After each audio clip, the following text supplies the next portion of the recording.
welcome to an afternoon edition of Cranky Gun Reviews. I have one absolutely stunning firearm here for you all to see.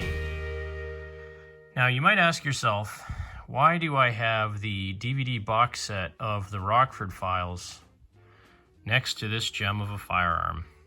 Well, let me tell you why. Rockford Files is probably my all-time favorite TV series. It started on airing before I was even born.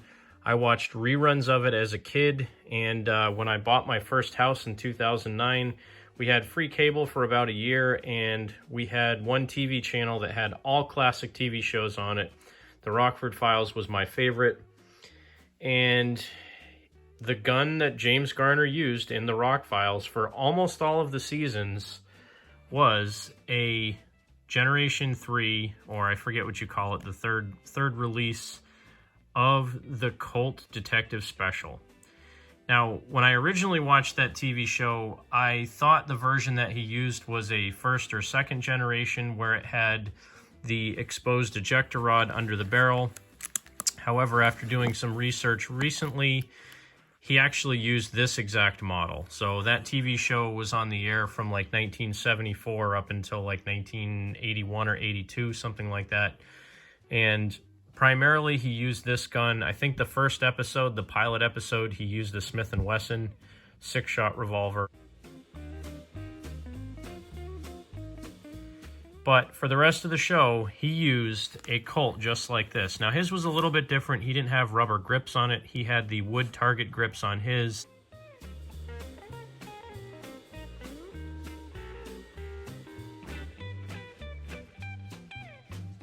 But it was exactly the same firearm as this. And again, this is a clear firearm. You can see for posterity's sake. Now, what makes this gun more popular or better than, say, a Smith & Wesson J-frame? Well, there's a couple of things. One, the Colt brand. It's quintessential with quality. It's been around for hundreds of years. They've always had fantastic firearms. They had lots of government issues, contracts with, the AR-15 rifles, the M16 rifles. A lot of those were all contracted to Colt. They had 1911 contracts. They had revolver contracts with all kinds of police departments. And, it's just a high-quality firearm. Everything I've ever heard, all of my friends that have guns say, Colt firearms, you really can't get any better than these. The action is smooth on them. So that's one reason, just the Colt quality name.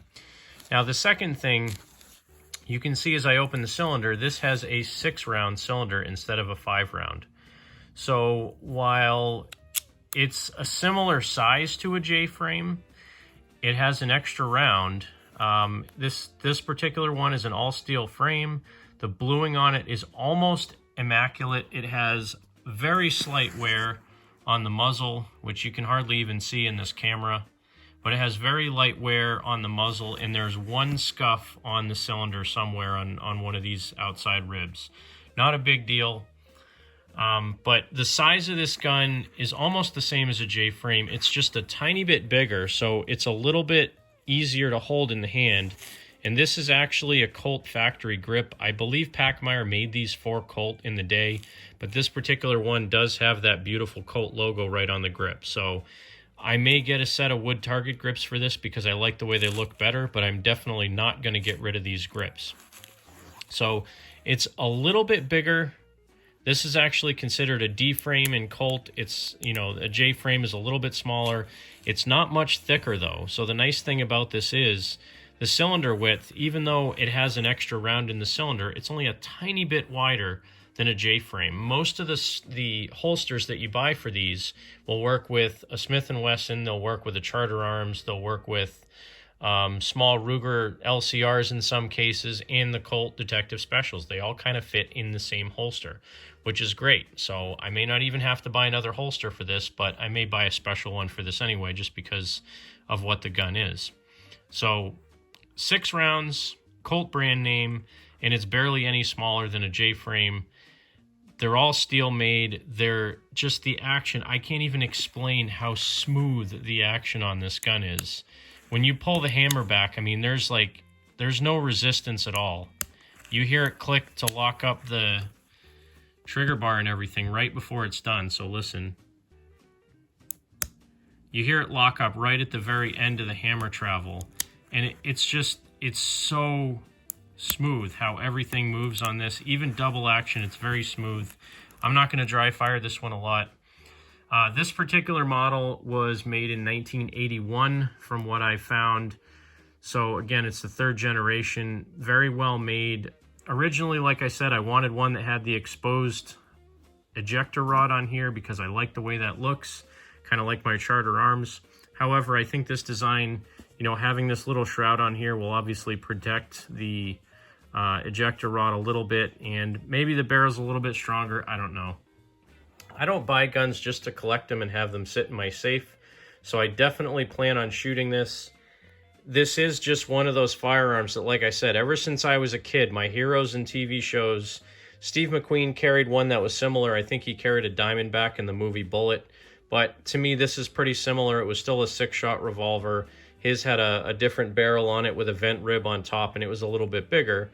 But again, it was a 6-shot Colt revolver, similar to what this was. So between the movie Bullet and the Rockford Files, two of my favorite characters between James Garner and Steve McQueen, they both carried Colts. So it's just one of those things. My whole life, I've always wanted to get a Colt revolver.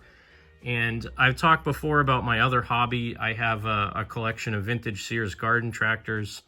Recently, I've been putting a bunch of them up for sale because I really have far too many of them. I mean, just like guns, you can only drive or use one tractor at a time. So I have so many of them that I just figured I should start selling them so I can fund my gun hobby. You know, even though I'm not hurting for money, I always made a promise to myself and my wife that my hobbies would never take money away from paying our bills.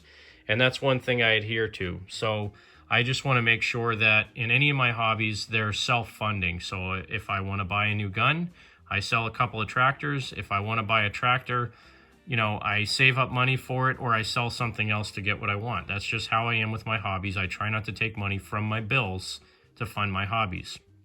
So a few years ago when I started looking for these, back when, you know, basically all I could afford was a beat-up J-frame or a Charter Arms, these were going for around $550 to $600, where a J-frame used, you could probably get between $299 and $400 usually, maybe $450 for a nice one. Now prices have gone up so much. I saw in the same shop that I bought this one from, a beat-up Model 36, somebody had actually ground into the front ramp and tried to put a red piece of plastic in there to make it look like you know, a Model 29 or something with a nice sight on the front. And it was hacked up, it was beat up, it had a couple of sets of grips with it, but I mean, a gun that 3 years ago was $225 sold for $700. I couldn't believe it when I saw it. And this gem was a little bit more than that, but this is 3 times the gun that J-frame was.